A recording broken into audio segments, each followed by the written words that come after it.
Welcome back to another art class, boys and girls. Before I start, I would like to share a Bible verse with you.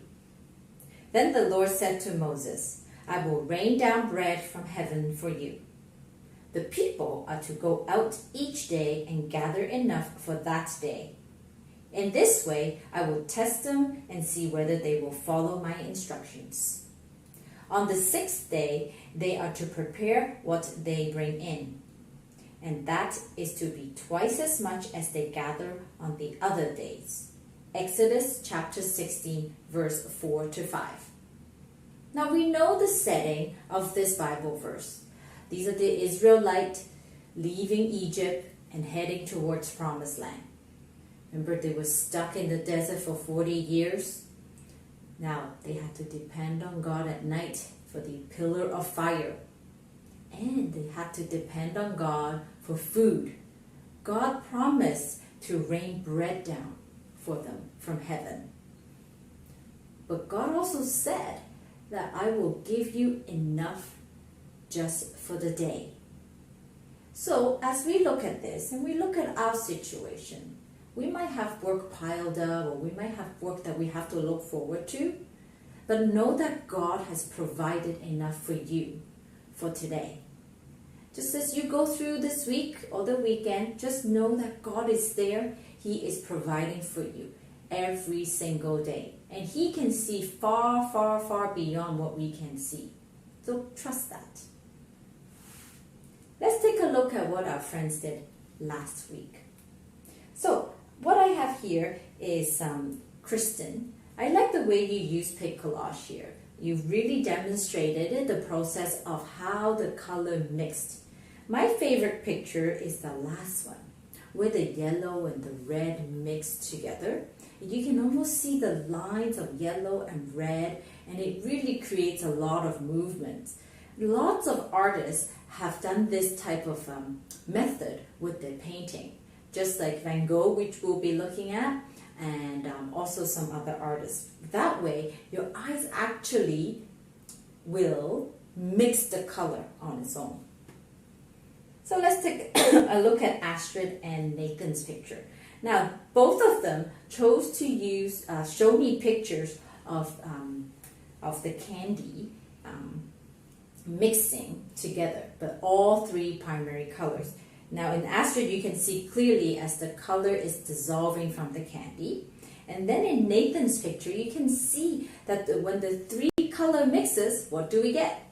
Brown. That's right. So when you mix primary colors together, it turns brown. Next, I'm showing you Ivana's picture.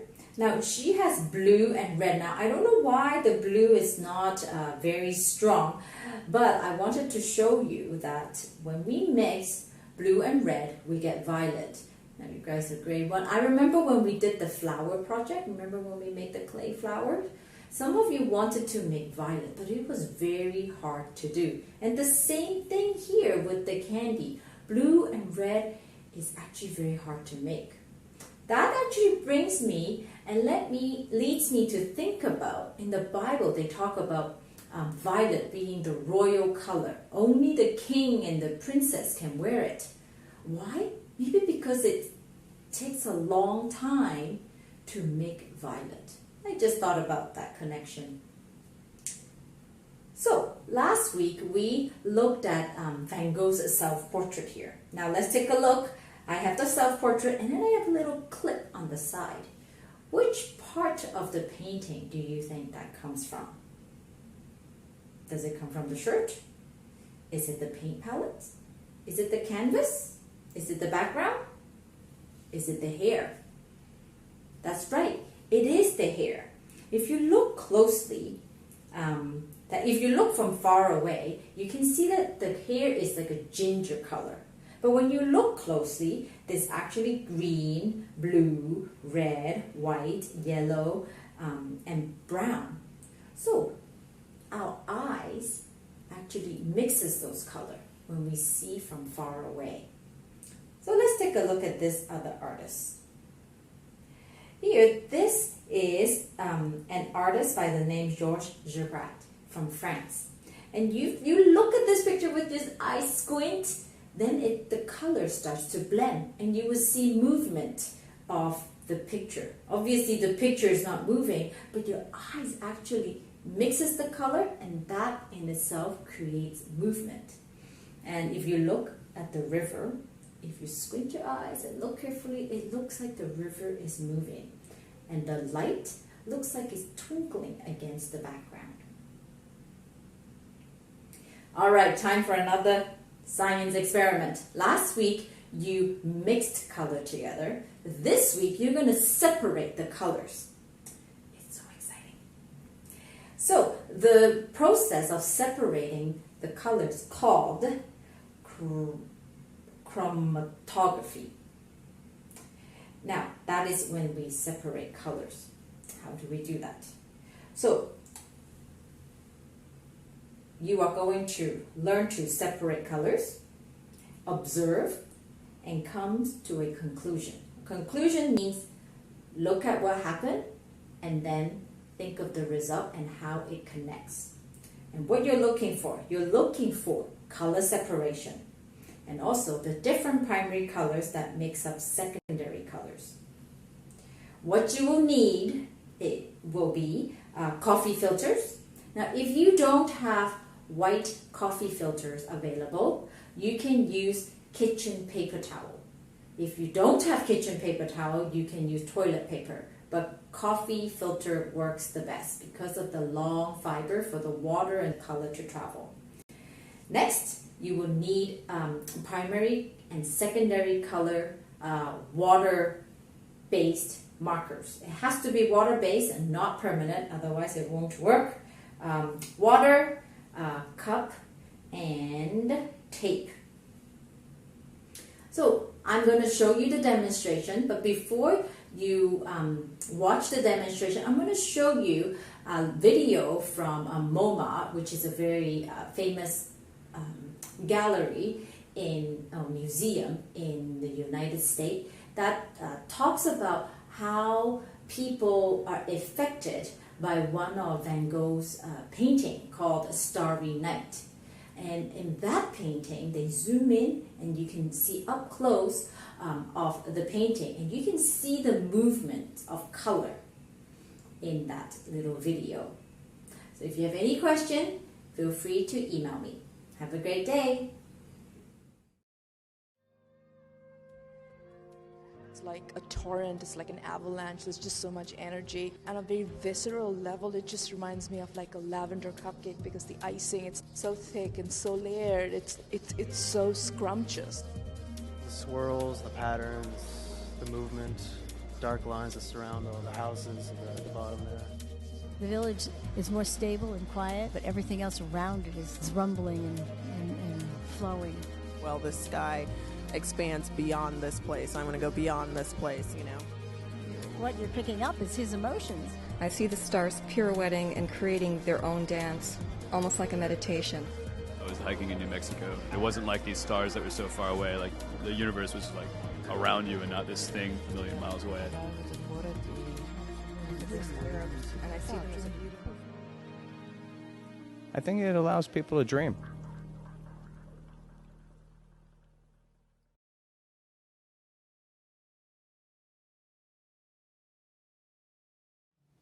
For this lesson, you are going to need 2 cups, one with water, one that is empty, preferably a glass cup that doesn't have any patterns. Next, we're going to have some water-based markers. Third, coffee filters.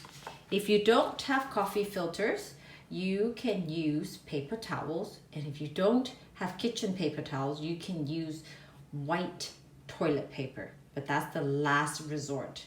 But preferably coffee filters and white coffee filters. Then you need scissors and tape. Now, first, you are going to take your coffee filter. Now, usually it's perforated because that's how they work and how they attach.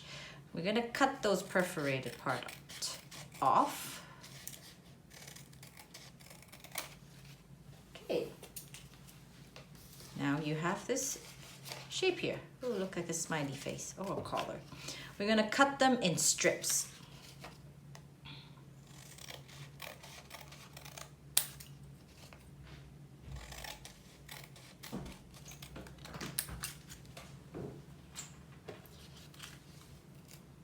Okay.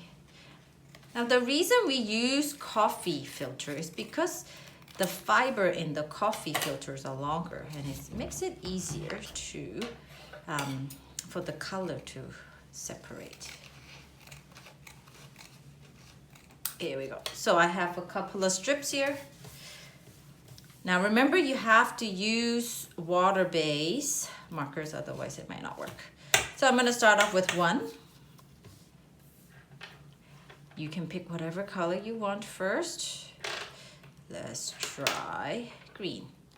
What you're going to do is you're going to put a line. You got to be gentle, especially if you're using toilet paper. Make sure you go very gently, otherwise it will rip the paper. Then you're going to take some tape, put it up here, just like this. Then you're going to get a pencil. I'm going to use a pencil. You can use chopsticks. Make sure it's in the center. Then you're going to put it in the cup, just like this. You are going to do that with the rest of the colors.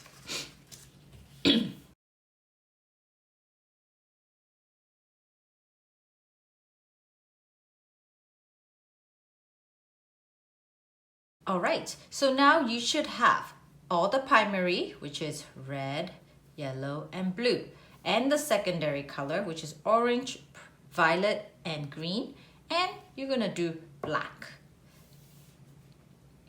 Once you are done, you put your tape again on one of the pencils. Now you can only do one strip at a time, otherwise the color will mix. Just like any experiment that you ever do at home or when you're older, remember you have to try to make sure that you keep everything clean and neat and tidy, and you provide a consistent, that means sort of the same type of environment for your experiment.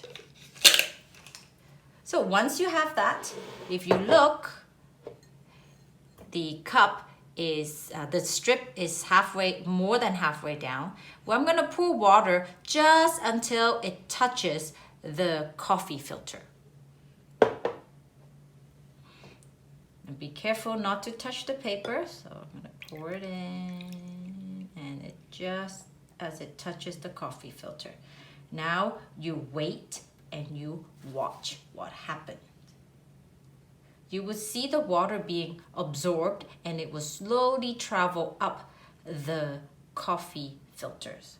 You're going to do that with all 7 strips of coffee filter or paper towels, and then you are going to take a picture of the result. Now, I would suggest you sitting here waiting and watching. What you are going to see will be the separation of the colors. And when it separates, just like green, we know, because I taught you, that yellow and blue mixed together will turn green. But here you will actually see the color separating. Now, some colors you have to look more carefully than others. Like for example, right now, I just been talking. It's only been like 3 minutes. And you would, if I take it out now, you will see that the color have separated into yellow and blue. Now I want you to do it for all the strips. And at the end, I would like you to take a picture of all the separation. Now, the timing of this is important. You don't want to leave it overnight because you will get a different result. But you don't want to leave it too little because the color might not have enough time to separate. So you have to watch it, and then you let your paper dry and take a picture of it and post it on Seesaw for me to see. If you have any question, please feel free to give me an email. Have a great day.